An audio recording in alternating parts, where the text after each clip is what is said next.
Chers internautes, téléspectateurs, que Dieu vous bénisse. Nous sommes dans notre deuxième numéro du pain dominical. Et aujourd'hui, Dieu m'a mis à cœur de partager quelque chose qui est vraiment ordinaire, que vous avez déjà entendu. Et je voudrais que vous puissiez attentivement me suivre pour comprendre ce que Dieu veut vous parler aujourd'hui. Gloire au Seigneur. Nous allons commencer par la prière. Seigneur Dieu Tout-Puissant, nous te bénissons. Nous te rendons les actions de grâce parce que tu es fidèle, tu nous aimes tant et tu nous fais toujours du bien, Seigneur. Celui qui me suit à cet instant ou celui qui va me suivre en différé, je suis en train de demander que tu lui ouvres les oreilles, les yeux spirituels pour comprendre. Au nom de Jésus, nous avons prié. Amen. Je suis en train de vous parler des pêches miraculeuses. Nous allons lire dans deux livres.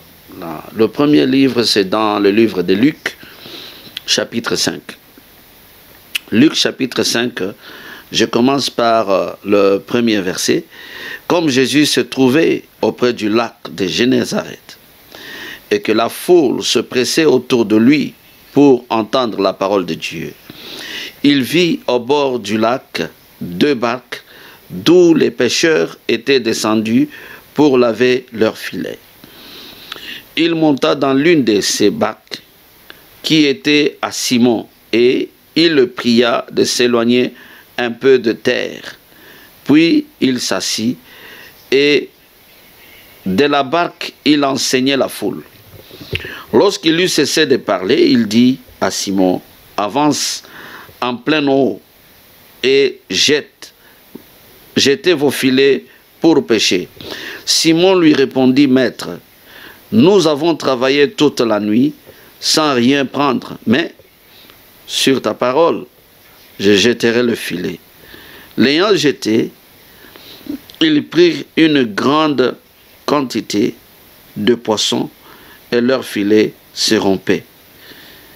Ils firent signe à leurs compagnons qui étaient dans l'autre barque de venir les aider, et ils vinrent et ils remplirent les deux barques au point qu'elles s'enfonçaient. Alors, je vais aller dans le livre de Jean. Ici, dans le livre de Jean, c'est chapitre 21. Dans le chapitre 21, voilà, je vais commencer aussi au premier verset pour bien comprendre. Après cela, Jésus se montra encore aux disciples sur les bords de la mer de Tibériade. Et voici de quelle manière il se montra. Simon Pierre, Thomas, appelé Didyme, Nathanaël de Cana en Galilée, les fils de Zébédée, et deux autres disciples de Jésus étaient ensemble. Simon Pierre leur dit, « Je vais pêcher. » Ils lui dirent, « Nous allons aussi avec toi. » Ils sortirent et montèrent dans une barque, et cette nuit-là, ils ne prirent rien. Le matin étant venu, Jésus se trouva sur le rivage. Mais les disciples ne savaient pas que c'était Jésus. Jésus leur dit, « Enfants, n'avez-vous rien à manger ?» Ils lui répondirent, « Non. » Il leur dit, « Jetez le filet du côté droit de la barque, et vous trouverez. » Ils jetèrent donc, et ils ne pouvaient plus le retirer à cause de la grande quantité de poissons. Alors les disciples que Jésus aimait dit à Pierre, « C'est le Seigneur. » Et Simon Pierre, dès qu'il eut entendu que c'était le Seigneur, mit son vêtement et sa ceinture, car il était nu, et se jeta dans l'eau. Ici, nous voyons deux pêches miraculeuses. La première pêche, c'était au début du ministère de Jésus. Jésus veut prêcher, mais comme la foule, la Bible dit que comme la foule le pressait, alors Jésus a utilisé une barque, celui de Simon, de Pierre. Il a demandé à Simon, Pierre, de se retirer un peu de la terre, de s'écarter un peu de la terre pour qu'il prêche bien. Alors, après avoir prêché, Jésus dit à Simon, il lui dit, avance dans les eaux profondes pour attraper les poissons. Mais Pierre lui dit, nous avons travaillé toute la nuit, nous n'avons rien pris. Mais sur ta parole, je vais jeter les filets. Et quand il a avancé dans les eaux profondes, il a jeté les filets. La Bible dit qu'il n'a pas su comment retirer les filets au point que le filet s'est rompu. Il a fait appel aux autres compagnons. Ils sont venus, ils s'approchèrent avec leur barque. Ils ont tiré ensemble au point que la Bible dit que les barques s'enfonçaient. Mais dans cette deuxième pêche miraculeuse, c'était après la résurrection de Jésus. Vous savez, Jésus a vécu avec eux dans ce monde. À un moment donné, quand Jésus était mort, il est ressuscité. Il ne vivait plus régulièrement avec eux comme il vivait avant sa mort. Alors, ils étaient là, ils ne savaient pas quoi faire. Et Pierre dit qu'il sentait qu'il allait pêcher pour avoir un peu à manger. Alors, les autres qui étaient avec lui, les autres disciples, disent non, allons ensemble. Ils sont allés. La Bible dit qu'ils ont travaillé toute la nuit. Ils n'ont rien pris. Encore une fois. Mais Jésus apparut le matin au bord de la mer. Alors, il demande à ses disciples, et enfants, n'avez-vous pas quelque chose à manger? Ils ont dit non. Alors Jésus dit, jetez le filet du côté droit. Donc, jetez à droite. Qu'est-ce que le Seigneur veut nous parler aujourd'hui sur cette pêche miraculeuse? Premièrement, il a demandé à Pierre d'enfoncer, de foncer dans les eaux profondes. Et deuxièmement, il a demandé à Pierre de jeter le filet à droite. Quand Pierre a obéi la parole, Pierre c'était un expert, un pêcheur expert. Il savait, toute sa vie c'était la pêche. Il savait que le moment d'attraper les poissons, c'est seulement la nuit. Mais quand il a travaillé toute la nuit, il n'a rien pris. Alors, le matin, il est là en train de nettoyer le filet, et puis Jésus vient, et il demande sa barque, il a cédé la barque à Jésus, et Jésus a utilisé la barque avec Pierre là-dedans, Jésus a commencé à prêcher. Et puis Jésus demanda à Pierre d'avancer dans les eaux profondes. Qu'est-ce que cela signifie dans les eaux profondes? Pour attraper. Bien-aimés, à un moment donné de la vie, nous devons faire attention avec tout ce que nous faisons dans le Seigneur. La prière, l'œuvre de Dieu et tout ça. À un moment donné, il faut aller dans les eaux profondes. Il faut aller dans la profondeur. Il faut un travail intense. Parce que beaucoup de fidèles pensent toujours que quand nous prions ou quand nous sommes dans le Seigneur, le tout doit se faire par une baguette magique. Non. À un moment donné, il faut savoir entrer en profondeur avec Dieu. Il ne faut pas être superficiel. Il ne faut pas être beaucoup plus sur la surface. Il faut descendre dans la profondeur. Quand c'est prier, prier sérieusement. Quand vous servez le Seigneur, servez-le sérieusement. Il ne faut pas être superficiel. Il a demandé à Pierre d'aller dans les eaux profondes. Et à l'heure là qu'il a demandé à Pierre, ce n'est pas normalement une heure propice pour attraper des poissons. Mais qu'est-ce que Pierre a fait? Pierre lui a dit, nous avons travaillé toute la nuit, on n'a rien pris. Pour lui dire que, bon, pendant la journée, je ne sais pas, mais parce que toi tu as dit, parce que le Seigneur a dit. Mais quand toi tu agis, dans chaque situation, quand tu agis, qu'est-ce qui te motive? Quelle est la force derrière ta motivation? Qu'est-ce qui te pousse souvent d'agir? Qu'est-ce qui te pousse souvent d'aller là où tu veux aller? C'est l'Esprit de Dieu? Ou ce sont tes sentiments seulement? Ou ce sont tes émotions? Aujourd'hui, nous remarquons que beaucoup de gens sont restés vraiment superficiels dans tout ce qu'ils sont en train de faire. À un moment donné de la vie, il faut être sérieux. La Bible est en train de nous demander, par exemple, quand nous prions, il dit que nous prions avec insistance, nous prions avec des supplications. Ce n'est pas une prière, vous vous levez là, vous dites Seigneur, Dieu merci, et puis c'est fini. Non. À un moment donné, il faut prendre du temps. Il faut aller en profondeur avec son Dieu. Et quand tu vas en profondeur avec son Dieu, tu vas voir le miracle de Dieu. Tu vas voir la main de Dieu. Tu vas expérimenter ce que tu n'as jamais vu auparavant. Parce que Dieu ici, jusque-là, il peut se révéler de différentes manières à chacun de nous. Tout dépend de la manière dont nous passons du temps avec lui. Il y en a, bon, ils sont en train de passer le temps là, hein, c'est-à-dire devant la présence de Dieu, il n'est pas sérieux.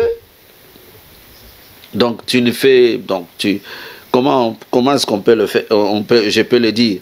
Tu es, comme je disais auparavant, tu es un peu superficiel. Tu le fais avec paresse.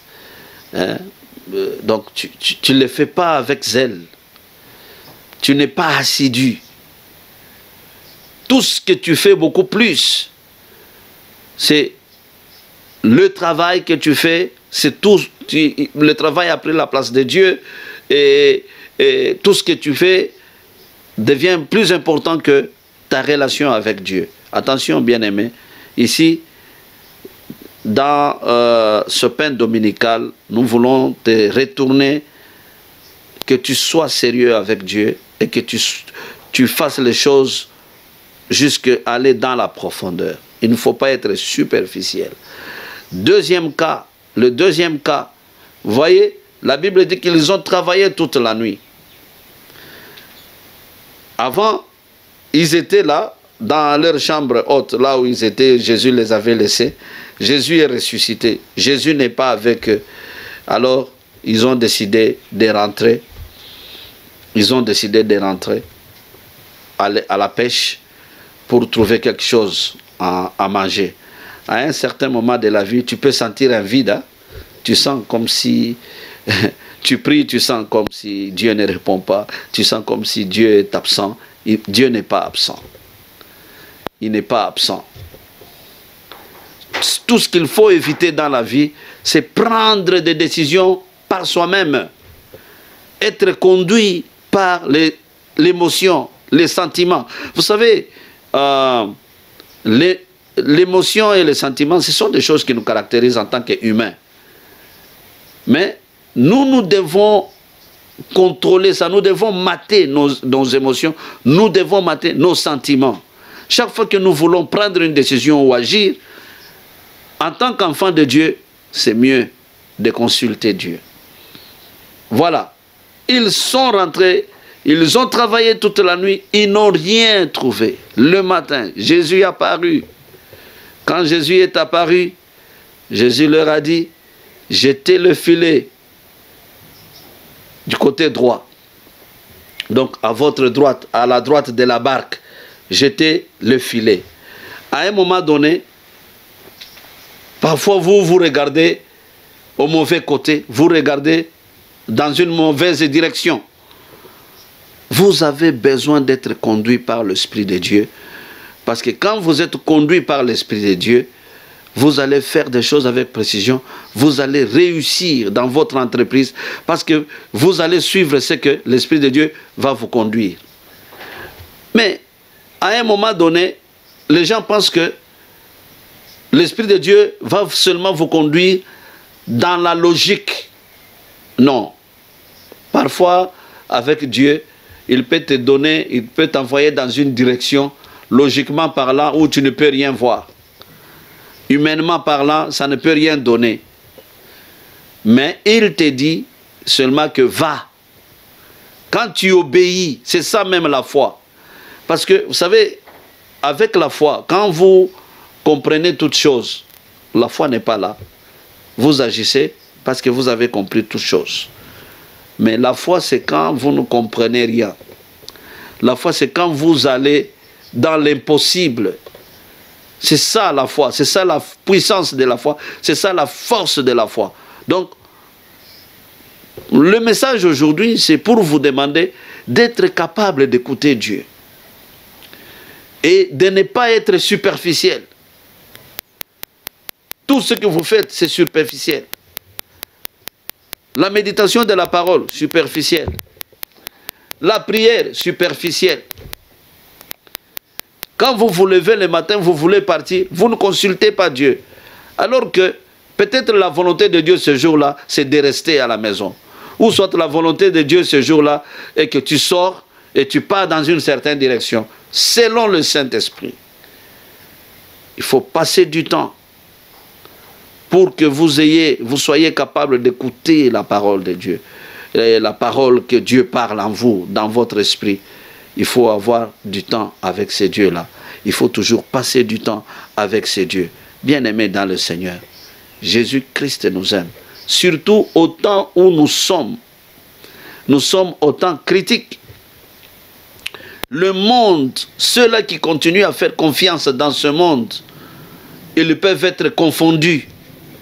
Parce que nous vivons un temps difficile, nous vivons un temps compliqué, nous ne savons pas quoi faire. Nous ne savons pas quoi faire. Il y a des choses qui se font maintenant. Hein? Imaginez-vous, le monde ici, le monde entier, à peu près, combien 9 milliards d'habitants dans tout le monde entier. Mais un groupe de gens décide de réduire cette population à 3 milliards. C'est-à-dire, il faut éliminer les 6 milliards. Mais qui sont ces gens-là qui décident, par exemple, qu'il faut éliminer 6 milliards? Et les 6 milliards, quels sont les critères qu'ils ont pour que celui-ci doit vivre et celui-ci ne doit pas vivre? Alors, il faut comprendre que le temps est mauvais. Il faut comprendre que le temps est difficile. Vous avez besoin de Dieu. Vous avez besoin d'écouter Dieu pendant ce temps. Et c'est Dieu seul qui vous fera réussir. Il faut écouter la voix du Seigneur. Dans tous les deux cas, Pierre a écouté ce que Jésus lui a dit. Il est allé dans les eaux profondes. Il a jeté le filet à droite. Tout ce qu'il faut, c'est écouter la voix de Dieu. Bien-aimé, mon appel aujourd'hui, c'est de regarder, de faire une introspection et de regarder votre vie. Comment est-ce que vous faites? Quand vous méditez, quand vous priez, c'est superficiel ou vous entrez en profondeur? Je vous pose cette question, c'est à vous de trouver la réponse. Et ici, je vais prier avec vous. Si vous sentez que vous ne prenez pas les choses au sérieux, vous êtes toujours là, dans la distraction, c'est le temps de vous mettre dans une posture, dans une position sérieuse, où vous pouvez écouter Dieu et que Dieu vous conduise. Il ne faut pas être un chrétien qui n'est jamais conduit par l'Esprit de Dieu. Un chrétien qui est seulement conduit par les émotions, qui est seulement conduit par les sentiments. Non, non, non. Nous sommes enfants de Dieu. Nous devons refléter. Ici, je suis en train de prier avec toi. Prends une décision ferme de le servir. Prends une décision ferme d'écouter. Prions. Au nom de Jésus, Seigneur, Je te remercie pour ce message de 15 minutes. Je suis en train de demander que le Saint-Esprit puisse se manifester dans chaque personne qui est en train de me regarder. Nous avons besoin du Saint-Esprit à tout moment pour nous conduire, pour nous montrer la direction qu'il faut suivre dans ce monde, pour vivre dans ce monde. Nous avons besoin de ton esprit. Que le Saint-Esprit nous conduise et que le Saint-Esprit conduise mon frère, que le Saint-Esprit conduise ma soeur, qu'il nous conduise à tous égards. Merci Seigneur. Dans le nom glorieux de Jésus, nous avons ainsi prié. Amen. Gloire au Seigneur.